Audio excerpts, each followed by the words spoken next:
Part 2 of Radial Road covers the eastern descent towards Simonstown via a series of tight hairpin bends.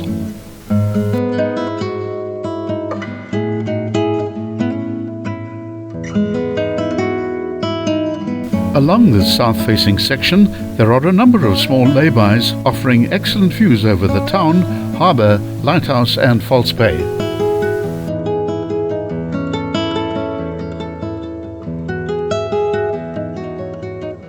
Inevitably, it followed that the two good anchorages, Table Bay and Simons Bay, became important havens for shipping.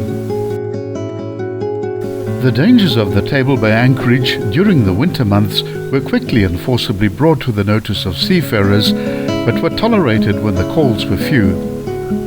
As ships began to frequent Table Bay in increasing numbers at all seasons of the year, the incidence of shipwrecks during the winter became greater than could be borne with equanimity.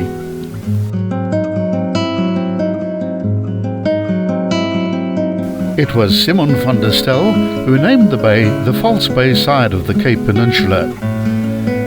Sheltered from the violent northwest gales, it was the obvious alternative, and Simons Bay was selected by Simon van der Stel himself as the safest anchorage.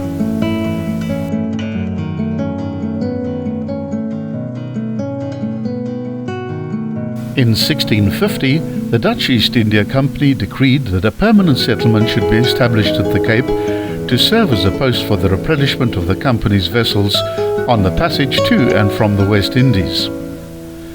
At no time was it ever intended to gain any military advantage, for which there was no necessity at that period. The Cape of Good Hope only began to assume importance as a strategic point in the military sense with the increasing rivalry between France and Great Britain in the latter half of the 18th century.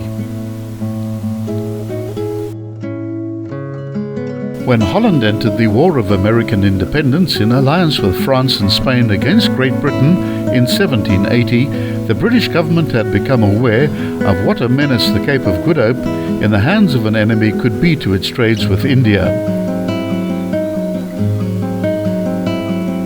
It was soon decided that an attempt must be made to capture the Cape to deny its use to the enemy.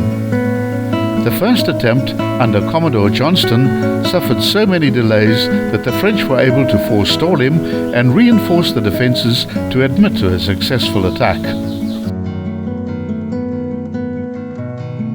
During the next decade, these dilatory methods cost Great Britain dearly. With the Cape under their control, the French were enabled greatly to increase their depredations on British ships trading between India and Europe. The British Admiralty lost no time in preparing an expedition for the occupation of the Cape, which they accomplished in 1795. The Netherlands government, in its new republican form, at last realized that an occupation of the Cape by a hostile power posed a very real threat to communication with Batavia.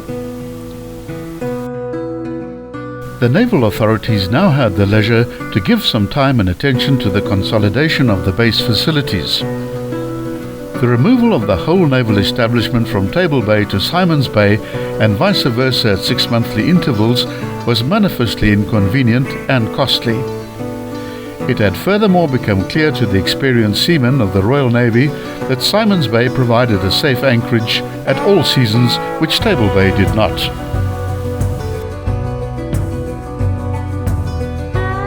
Near home, the Royal Navy ships were constantly in demand for transporting troops and their equipment to the frontier during the many Xhosa wars of the 19th century.